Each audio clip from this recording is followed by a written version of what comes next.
حضرت موسیٰ علیہ السلام نے اللہ سے پوچھا اے مالک میرا جنت میں رفیق کون ہوگا؟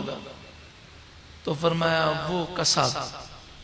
حضرت موسیٰ علیہ السلام حیران ہوئے، جلیل القدر نبی ہیں، رسول ہیں، آپ سوچیں وہ جنت میں رفیق ہوگا تو موسیٰ علیہ السلام کے درجے میں ہوگا نا، جو اللہ تعالیٰ انہیں جنت میں درجہ دے گا، تو ایک عام آدمی اس درجے پر کیسے پہنچا؟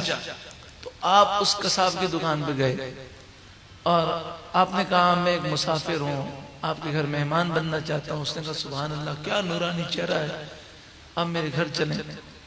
جب آپ اس کے گھر پہ گئے تو یہ آپ سے باتیں کر رہا تھا لیکن اس کا دماغ کسی اور طرف تھا اور بار بار اٹھ کر دوسرے کمرے میں جاتا تھا۔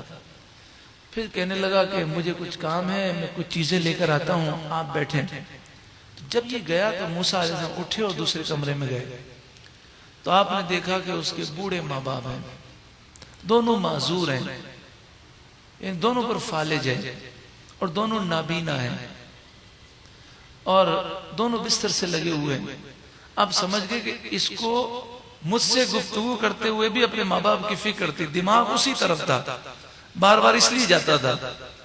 تو آپ ابھی دیکھ رہے تھے کہ دونوں کا دم نکل گیا، دونوں انتقال کر گئے۔ اب بڑے وہ ہوئے، متعجب ہوئے، اتنے میں وہ آ گیا۔ تو آپ نے اس سے کہا کہ یہ کیا، آپ کے دونوں ماں باپ میرے سامنے انتقال کر گئے؟ تو وہ کہنے لگا آپ موسیٰ علیہ السلام ہیں۔ تو آپ نے فرمایا تجھے کیسے پتا چلا؟ کہ میرے ماں باپ یہ دعا کرتے تھے کہ اللہ ہمیں موسیٰ علیہ السلام کے سائے میں موت عطا فرما۔ تو آپ نے فرمایا یہ تو اللہ نے دعا قبول فرمائی، یہ بتا دوسری کیا دعا کرتے تھے؟ کہ جب بھی ان کا دل خوش ہوتا تھا تو کہتے تھے اے اللہ میرے بچے کو موسیٰ علیہ السلام کا جنت میں رفیق بنا دے۔ تو آپ نے فرمایا اللہ نے یہ دعا بھی قبول فرمائی۔ حضرت امام غزالی اور دیگر بزرگوں نے لکھا کہ جسے نماز میں روحانیت نہیں ملتی، جس کی ترقی نہیں ہوتی، جو پریشان ہے، اس کی دعا کا دروازہ تو اس کے گھر میں۔ حدیث پاک میں وَإِن ظَلَمَ وَإِن ظَلَمَ وَإِن ظَلَمَ 3 دفعہ سرکار نے فرمایا۔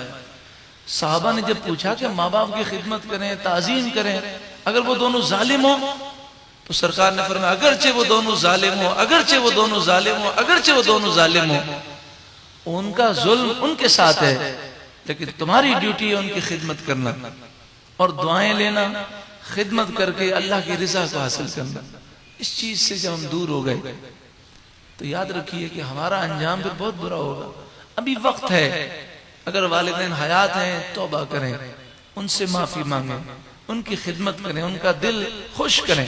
ہم میں سے شاید ہی کوئی ہو جو یہ دعا شب قدر میں کر سکے، شب برات میں کر سکے، شاید ہی کوئی ہو۔ وہ دعا کیا ہے؟ اے اللہ جیسا میں نے اپنے ماں باپ کے ساتھ سلوک کیا ہے میری اولاد بھی میرے ساتھ وہی سلوک کرے۔ یہ دعا ہم کر سکتے ہیں؟ اگر نہیں کر سکتے تو اس کا مطلب ہمارا سلوک صحیح نہیں۔